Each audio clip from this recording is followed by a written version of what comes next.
Salut à tous et bienvenue sur la chaîne Le Monde de la Moto. Aujourd'hui, on s'attaque à un débat qui anime beaucoup de conversations pour se dépasser au quotidien. Vaut-il mieux choisir une moto 125 ou un scooter 125? C'est la question à 1 million et on va y répondre en détail. On a sélectionné deux modèles emblématiques pour ce face-à-face. Une moto typée roadster et un scooter GT. Tous les deux en 125 cm3. Alors, attachez bien vos casques et on démarre tout de suite.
Commençons par le cœur de la machine, les performances. Sur le papier, nos deux concurrents affichent des puissances assez similaires, souvent proches de la limite légale des 15 chevaux.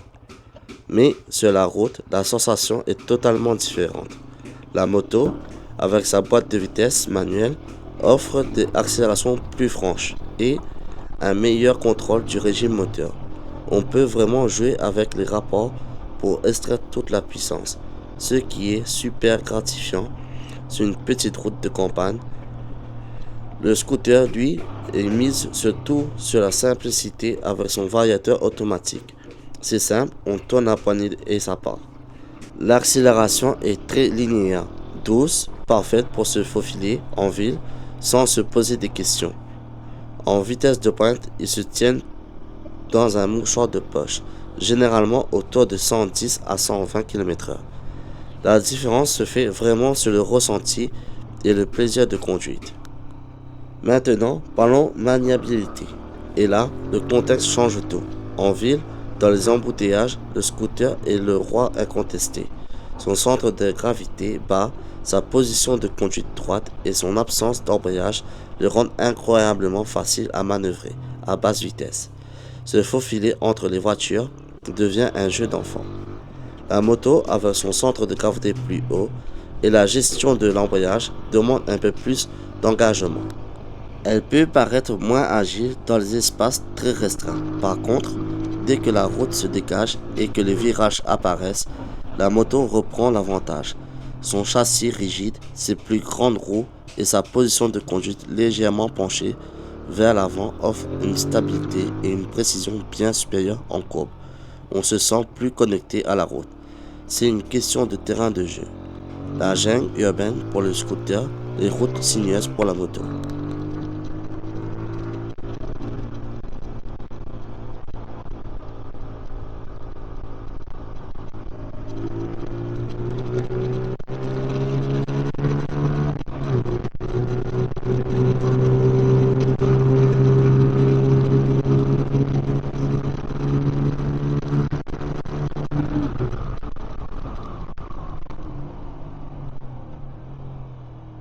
Passons au confort, un critère essentiel pour ceux qui roulent tous les jours. Ici, le scooter marque de gros points.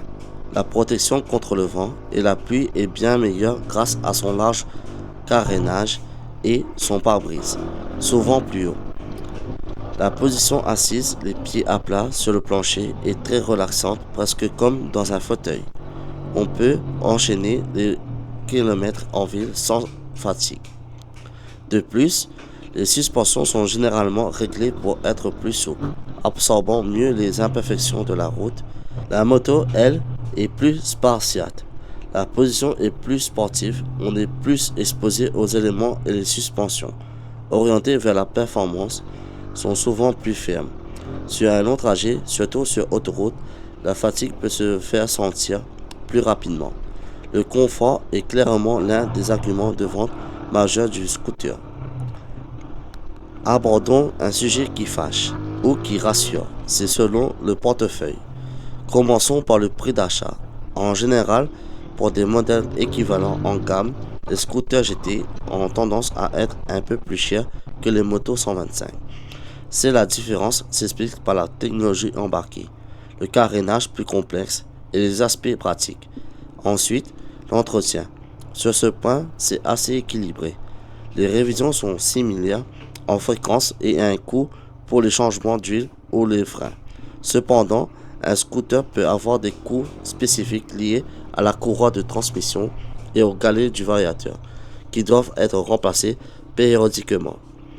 La moto, elle, a un kit chain qui demande un entretien régulier, comme le graissage et un remplacement moins fréquent mais un peu plus coûteux. Parlons maintenant de l'assurance et de la consommation. Pour l'assurance, les motos 125 sont souvent perçues comme un peu plus à risque par les assureurs, surtout pour les jeunes conducteurs, ce qui peut se traduire par une prime légèrement plus élevée. Mais ça dépend énormément de votre profil et de votre historique. Il faut absolument faire des devis. Côté consommation, nos deux engins sont des champions de l'économie. Ils tournent généralement autour de 2,5 à 3,5 litres au 100 km. Le scooter, grâce à son moteur qui tourne à un régime plus constant, peut parfois être un tout petit peu plus sobre en usage purement urbain. Mais honnêtement, la différence est minime et dépendra surtout de votre style de conduite. Dans les deux cas, vous irez à la pompe beaucoup moins souvent qu'en voiture.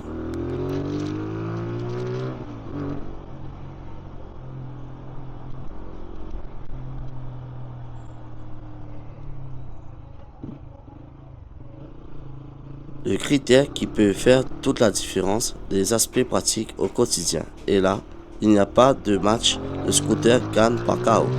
L'argument numéro un, c'est le coffre sous la selle. Sur la plupart des scooters GT, on peut y loger un, voire deux casques intégraux, ainsi que ses affaires de pluie ou son sac. C'est un avantage immense. Plus besoin de se balader avec son casque sous les bras. La moto, elle, n'offre quasiment aucun espace de rangement. Il faudra investir dans un top case ou une sacoche de selle pour espérer emporter plus qu'un simple bloc disque. Le scooter offre aussi une meilleure protection pour vos chaussures et votre pantalon par temps de pluie. C'est le véhicule utilitaire par excellence. Alors, au final, qui doit choisir quoi? Pour qui est fait la moto 125? Elle s'adresse à ceux qui cherchent avant tout les sensations, le plaisir de piloter, ceux pour qui passer les vitesses fait partie intégrante de l'expérience. C'est aussi une excellente tremplin pour les futurs motards qui prévoient de passer le permis à deux. Elle enseigne les bases du pilotage d'une vraie moto. Elle est parfaite pour les balades du week-end sur des routes sympas et pour des trajets quotidiens. Si l'aspect pratique n'est pas votre priorité absolue, c'est le choix de la passion. Et le scooter 125, alors, il est destiné à un public beaucoup plus pragmatique. C'est l'outil de déplacement urbain et périurbain ultime. Si votre objectif principal est de vous déplacer d'un point A à un point B le plus facilement, confortablement et efficacement possible, ne cherchez plus. Il est parfait pour aller au travail tous les jours, affronter les bouchons et faire quelques courses. Sa facilité d'utilisation le rend accessible à tous, même aux débutants complets qui ne veulent pas s'embêter avec un embrayage. C'est le choix de la raison et de la praticité.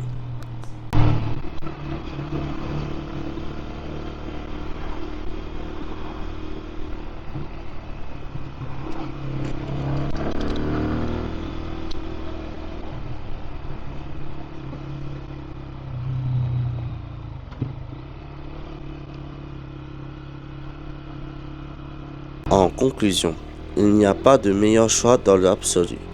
La moto 125 et le scooter 125 sont deux excellents véhicules, mais ils ne répondent pas aux mêmes besoins.